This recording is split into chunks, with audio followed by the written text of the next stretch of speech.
Morning Marketing Podcast is brought to you by Esther of IPA Group, bringing premier online promotion to your business. And Melanie of Stomp Social Media Training, who empowers business owners to manage social media and marketing for themselves. And welcome back to another episode of the Monday Morning Marketing Podcast. Today we're talking about making it easy for your website designer with Aaron Ocampo.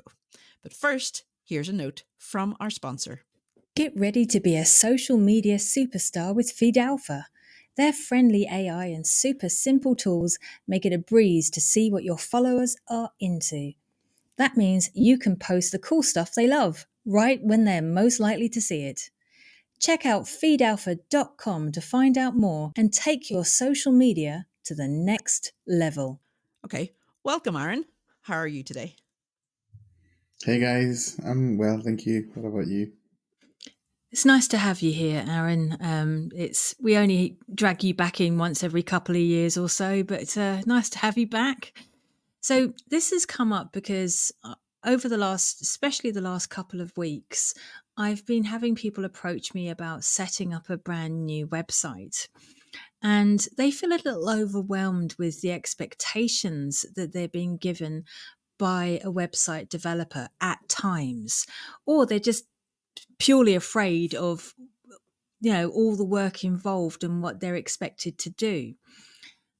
So I was just wondering if you would help us out, Aaron, and help people, first of all, consider what they need to do before approaching a website designer or developer, and how, what sort of tools or things that they need to put in place in order to instruct a website developer. Can you help us with that today? Yeah, definitely. I would say that there are two different types of website builds. The one that is kind of a rebuilding what it's already there, and the one that is starting from scratch. Obviously, both approaches are different in terms of what you, as a web designer, need, and all the different things that need to be set up for the website. So I will go first with the rebuild, which is kind of the easier one in let's say easier one. Not always, but at least you have some like a starting point. So for that, in that case, is just a matter of asking the client, okay, did you want this website as it is, just with a new design, or you have something new to add to the website? So it could be probably a new functionality, or it could be a new part of the website, sections or pages or whatever. So if that's the case, where they only need to add things to it, obviously, like I was saying, you already have a starting point with the website already built, and that's kind of that's I'm saying, that's why I'm saying it's easier, because you already have something. Depending on what you need as a client for the new website, for the redesign, obviously the needs are gonna change. But generally it's like, oh, I need to add a blog, for example, someone that doesn't have a blog, or I need to add a page that talks about another service. So that's just those things. And in those cases, it's just a matter of the most important part of this is copy.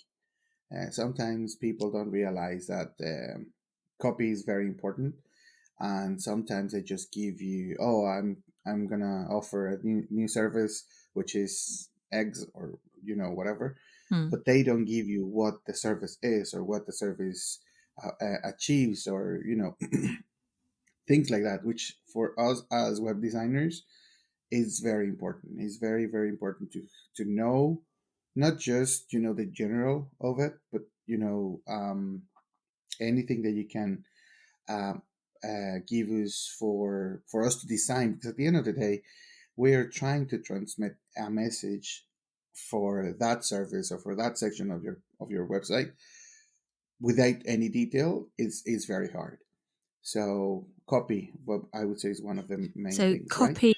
copy is the wording, isn't it? Copy is the wording that goes Yeah. on the website. Yes, exactly. The wording that goes in the website, and obviously if you have imagery as well, because sometimes in a redesign you want to go for a specific type of design with, you know, probably like real photos or illustrations or emojis or, you know, whatever you design your design is. um, you have to kind of give us an idea of what you want in that regard.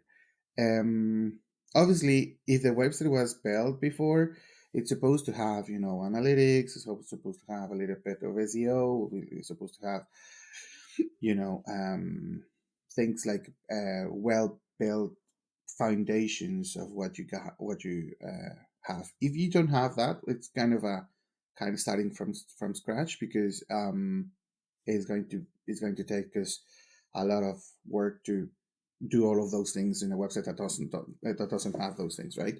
Hmm. So that's kind of a moving towards the other option, which is building it from scratch. um, and building it from scratch is kind of the same. Copy is the first thing, imagery is another thing, but then there's other things around the website that we will need, like links, for example, to your social media, access to your domain. um, you know, if you have already a hosting platform, access to that platform, because we encounter that, well, in myself, in my experience, I've encountered that people don't give you those things, and for us are like very basic things. So we go back and forth with, you know, the basics of accesses and things like that. So what I'm hearing is there like an onboarding form that you can send out to people saying, right, we need access to this. Could you consider sorting out copy or wording for the website? Um, and do you send this out in advance so that it prepares people for what they need to put, you know, the work they need to put in themselves towards the website? And I haven't heard you actually mention the sitemap yet. In my head, I mean, maybe it's just I'm complete beginner at this, but I always thought the sitemap had to come first. Well, I have like a discovery call whenever we're building a project like this. I have a discovery call with the client, Mm. and that discovery call will give us, you know, like the overview of the project. And in that part of the project, the starting project, we see those things like, okay, if, like I was saying, if it's a starting build um, from scratch, sorry, we will go through all of these. Okay, what are the pages that you need? What are the links or the connections between those pages that you need? And you know, normally things or the websites are not as different between them, because all of them have a home, all of them normally have a service page, all of them have a blog, or all of them have a contact page and things like that, right? But like I was saying, probably your project has a specific thing or a specific way of doing things, and all of Mm. those, you know, possibilities. So we go through all of them at the beginning of the project. We have a discovery call where we find all of those things, and yes, we send like a form, a document where we ask, okay, what are your name? What's your name? What's your logo? What's your colors? All of those things, and there are the accesses for the different platforms and all of those things. So yes, there's a like a email that we send to the client so they can answer all of those questions. But you know, even with that form, sometimes the clients are like, okay, so this is what I have, and sometimes they forget those important things, like Mm. accesses are very important for us to work with a new website, a new build. Um, you know my story completely, Aaron, of course, because we've been working together for a number of years now. But would you obviously you getting the business is important because it's good for your business, but and it also helps people get a better SEO and better reach because you've got a professional website. But if somebody did set up their own like Wix or Squarespace website, or one of the freebies, it's not the end of the world, is it? You can move those over to a more professional platform, and you can code those. So even if they don't come to you with a completely brand new website, suggestion, can you convert those websites and make it into a more professional template? Is that possible? Yeah, definitely. So, like you were mentioning, we work with kind of a platform that allows us to create anything that we want, Right. in terms of the size of the websites and things like and things like that. But yeah, and for people that they're managing their own website, they're having their Wix websites or Squarespace or those like do it yourself kind of platforms. Hmm.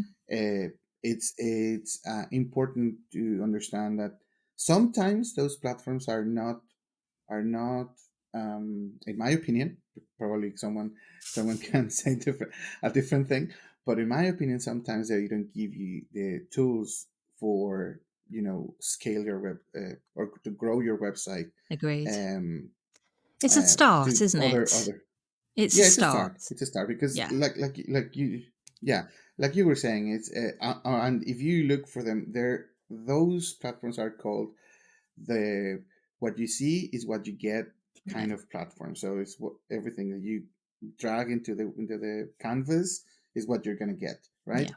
Whereas sometimes, for example, let's say you have an e-commerce where you need to fulfill orders and you need to automate emails and you need to kind of follow with discounts and things like that. Mm. Nowadays, there are platforms that allow you to do that. Spotify, no, Shopify Mm. does that as well. But you know, to get to know the tool in a way that you're able to control all of those things, you will have to invest time in it. Mm. So that's kind of the only thing, no. Mm. So, talking of time, actually, now I know it very much depends, because just like in marketing, it always depends. Um, but in an ideal world where you weren't absolutely swamped and they were always responding to every single email you ever sent. Um, Could you say that, maybe a beginner website, obviously not moving over a large, huge website, but a beginner website, how long could that take potentially? Are we talking weeks or months or? Well, I have to say that it's very hard to answer that question because every project is different, Hmm. and even though that a project can be basic because it's only 5 pages and it's a startup or whatever, sometimes it's hard to keep to put a number on the work that it's on the days of the work. Hmm. But I would say that if let's say we want to build a very basic one, probably those one pagers where you have everything in like 5 6 sections on your website, and that's it. I mean that, and you have everything that could Well, as take a long as few they've days, submitted the a form week with at everything the you've most. asked, yeah? Exactly, as long as they submit everything, Yeah. it's probably a job of 5 or 6 days. Okay. um but it's not a rule. It's not Mm. something that we No, always it's just to we get an always idea follow. ballpark, Yeah, Aaron, just so yeah, that people have an understanding that even if you provide everything, it still yeah, takes a few days. It's not something you can just yeah. turn around in an afternoon. Um, No, no, unless you go with that template or something that is yeah. like I was saying. So if there's something already built and you just have to move things around, yeah, it's kind of a easy, quote unquote, but it's not like it's very hard. You as a marketer, you know that every project is different, and you have to measure what the impact is going to be, what the tools you have, what the information that you're gonna manage, and all of those things. So yeah, it's hard to put a number. And I also wanted to ask about the Google Analytics that goes on the back end. Um, Again, I'm not at all sure about this. Is this like a piece of code you get from Google, or is it a page, or what is it, Aaron, and how does it go onto the back of the website? Well, Google Analytics is just a piece of code, it's a It script that goes into your website. Normally, you will put it. Nowadays, all of the platforms are, if you're not using a platform, your developer will know Mhm. where to put it. But all of the platforms nowadays have a section for that. So it's Right. like a wee text box where you put the tag with the ID of the Google Analytics, and that goes into your website. But yet, what it is pretty much a piece of code, a piece of script that connects all of the events in your website and Mhm. sends that to Google. But it's very easy to get these days. Google has built up an onboarding platform, really easy to use. It's just put the name, what your website is for, and those things, and they will give you an ID, and they will give you instructions even for you to add it to the website. Sometimes I've seen that they have like a pre-made templates or pre-made tutorials for different platforms like WordPress, Oh, uh, so and it can be added to any type Joomla, of things like that. website. Yeah. So even Wix and Squarespace. So, oh yeah, definitely. Oh, They already cool. have Okay. a connection or a connection in between the platforms. So you will I think they even have. I don't remember the new version, but I've seen an option in Wix, sorry, that you click connect to analytics and it'll take you automatically to your Hmm. Google account. It'll help you to do that. So yeah. Cool. And what about Google Business Profile? What if you're adding maps or service areas or directions or something like that to a website? Do you set that up, or is that the responsibility of the business owner? So Google Business is a thing, and then Maps is another thing. But Google Business, it's like an entity in Google about your business and the information of it. But you can do that for some developers. Some agencies will do that for you. That'll depend on the scope of the project and the discovery call and all that that we agree at the beginning of the project. But like you were saying, you could do it as a client, or your developer can do it for you, or the agency probably you're working. For example, with us is like a whole thing or a whole project. We don't only do the website, we do the SEO, we do the Google Business and social media. So we connect all of those things together, and we do it for you. But if Right. you have only the developer, probably the developer doesn't do that. So you can do it yourself. But then you talked about maps. Maps is a tricky part of the website because these days Google has made it really hard, I would say, for Great. you to get a map in your website. Well, there's a hack there that you can use, but probably we'll share that in a post or something on it.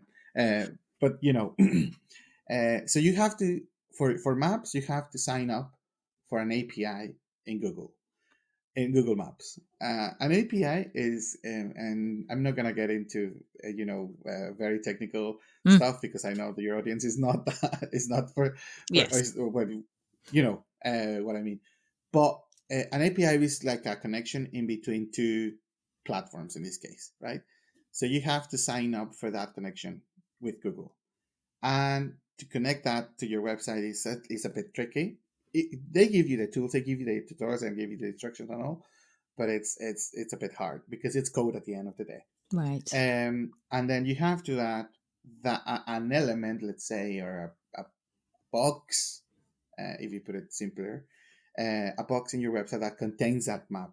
So that map is going to talk to Google through that connection, and that part is hard. So it's not something like you can go and drag and drop. Probably with Wix and some of those what you see, what you get platforms can do it. I don't know, because I don't use them, but now that I was saying that it's drag and drop, they probably offer that option for you. But yeah, Okay. some things like that are things to consider whenever you're building the website as well. Now, kind of answering your first question as what we need Hmm. as web designers or web developers for for building the website. Those things are very important because even though it looks like it's something like very simple, it's something like, oh, it's just adding a map where I'm where my location is. It's not as simple. So all of those things, whenever you're going through the scope of the project, you have to add those things. I want to have a map. I want to have a chat. Nowadays, there's chats everywhere. In every website, they have a chat for you to get answers to whatever. So I want to have that. I want to have a search functionality. I want to have like a filter functionality whenever I'm people is looking for my blogs or for my products or all of those things, even that they kind of assign basic or sound easy, Mm. are very important to disclose them at the beginning of the project, because that could skyrocket the budget, uh, because the amount of work that they take sometimes. But yeah. Okay. You've done exactly what we asked you to do, Aaron. We wanted to have a much better understanding of what to approach a website developer or designer with. And I think because you've outlined is because everybody gets in the head, it's just the basic 5 pages, but it really isn't. It goes well beyond home, about product and services, an updatable page and contact. It goes way beyond that. I mean, we haven't even talked about cookie policies or terms and conditions or privacy yet. So there's all sorts of things that you need to add in the background to a website. Is it standard practice for these onboarding forms to go out prior, or discovery calls? Is it a normal practice for web developers like yourself to do? I would say it should be Yeah, because but if it it's isn't, kind it of a should be. it should be because like I said, it's where we're going to base everything. Yeah. So kind of if I could put like in a phrase or in a word what we need as developers or web designers is detail. As Mm, much detail as you can give us for your website, it'll be better because that will help us to understand and give a quote for it and follow what we the path to get to that goal that you have for mm. your website. So as much detail as you can give us is the better. Perfect. Well, I've barely let Esther speak at all, have I? Well, there is a reason for that. I mean, I can hear this conversation all day, every day, because Aaron and I work in the same office, so I can ask him these questions anytime I want. Gave the But game yeah, no, away. I just wanted to. Well, I had to say why I was being silent. But we do want to thank you, Aaron, for coming on and helping us and our audience to understand this a bit better. And how can people get in touch with you? So well, I'm obviously online. My website, my agency website is ipagroup.co. That's where you can find me. But I'm in LinkedIn. I'm in Facebook. Probably I'm not as active as probably my team always tells me to be. But where that's where you can find me for whatever need you have. Awesome. Well, thanks again, Aaron, and thank you for letting me borrow your husband for a little while there, Esther, and have bring all of his knowledge to our listeners. Well, I hope you found that useful. It has been something that's been cropping up more frequently over the last couple of weeks, especially in my office. And I'm sure if people are asking me these questions, other people are thinking them as well. We hope you found it useful, and we'll be back next week for another podcast. Bye for now.